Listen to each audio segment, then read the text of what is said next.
Friends, ಇವತ್ತು ನಾನು ಆಮ್ಲದಿಂದ ಒಂದು ಜಲ್ಜೀರಾ ಜ್ಯೂಸ್ ಮಾಡ್ತಾಯಿದ್ದೇನೆ. ಆಮ್ಲವನ್ನು ಬಳಸ್ಕೊಂಡು ಒಂದು ಜಲ್ಜೀರಾ ಜ್ಯೂಸ್ ಮಾಡ್ತಾಯಿದ್ದೇನೆ. ಸೊ ಅದಕ್ಕೋಸ್ಕರ ಒಂದು ಮಿಕ್ಸರ್ ಜಾರ್ಗೆ ನಾನು ಒಂದು ನೆಲ್ಲಿಕಾಯಿನ ಒಂದು 4-5-6 ಹೋಳುಗಳು ಮಾಡಿ ಕಟ್ ಮಾಡಿ ಹಾಕ್ಕೊಂಡಿದ್ದೀನಿ. ಅದರೊಟ್ಟಿಗೆ ಒಂದು ಅರ್ಧ ಸೌತೆಕಾಯಿ ಸಹಿತನೂ ಕಟ್ ಮಾಡ್ಕೊಂಡು ಹಾಕ್ಕೊಳ್ತಾ ಇದ್ದೇನೆ. ಆ ಒಂದು ಪುದೀನ ಸೊಪ್ಪನ್ನು ಸಹಿತ ಇದಕ್ಕೆ ಸ್ವಲ್ಪ ಹಾಕ್ಕೊಳ್ತಾ ಇದ್ದೀನಿ, ಕೊತ್ತಂಬರಿ ಸೊಪ್ಪು. ಸೊ ಈ ಮಿಕ್ಸರ್ ಗ್ರೈಂಡರ್ಗೆ ನೆಲ್ಲಿಕಾಯಿ ಒಟ್ಟಿಗೆ ನಾನು ಈ ಎಲ್ಲ ದಿನಸುಗಳನ್ನ ಹಾಕ್ಕೊಂಡಿದ್ದೀನಿ. ಆಮೇಲೆ ಇದಕ್ಕೆ ಒಂದು ಹಸಿಮೆಣ್ಸಿಕಾಯಿ ಹಾಕ್ಕೊಳ್ತಾ ಇದ್ದೀನಿ. ಹಸಿಮೆಣ್ಸಿಕಾಯಿ ಹಾಕ್ಕೊಂಡ ನಂತರ ಇದಕ್ಕೆ ಸ್ವಲ್ಪ ನಾನು ಜೀರಿಗೆ ಪುಡಿ ಹಾಕ್ಕೊಂಡಿದ್ದೀನಿ.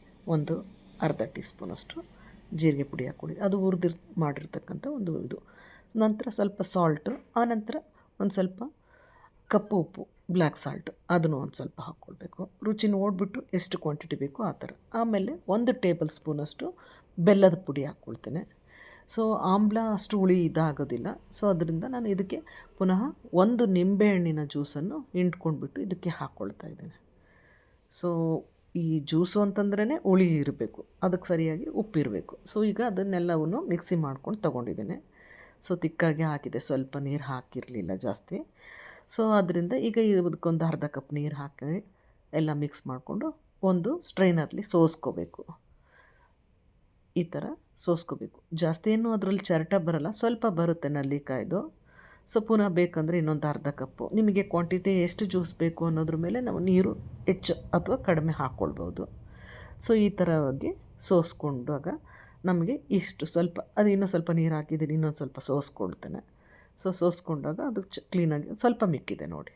ಸೊ ಈಗ ನಾನು ಪುನಃ ಒಂದು ಗ್ಲಾಸಷ್ಟು ಅದಕ್ಕೆ ನೀರು ಹಾಕ್ಕೊಳ್ತೀನಿ. ನಿಮಗೆ ಬೇಕು ಅಂದರೆ ಇನ್ನೂ ಸ್ವಲ್ಪ ನೀರು ಹಾಕ್ಕೋಬೋದು. ಸೊ ನೀರು ಹಾಕ್ಕೊಂಡಾಗೆ ನಾವು ಅದೇ ತಕ್ಕ ಕ್ವಾಂಟಿಟಿಗೆ ತಕ್ಕಾಗೆ ಬ್ಲ್ಯಾಕ್ ಸಾಲ್ಟು, ಜೀರಿಗೆ ಎಲ್ಲ ಹಾಕ್ಕೋಬೇಕಾಗುತ್ತೆ, ಜೀರಿಗೆ ಪುಡಿನ.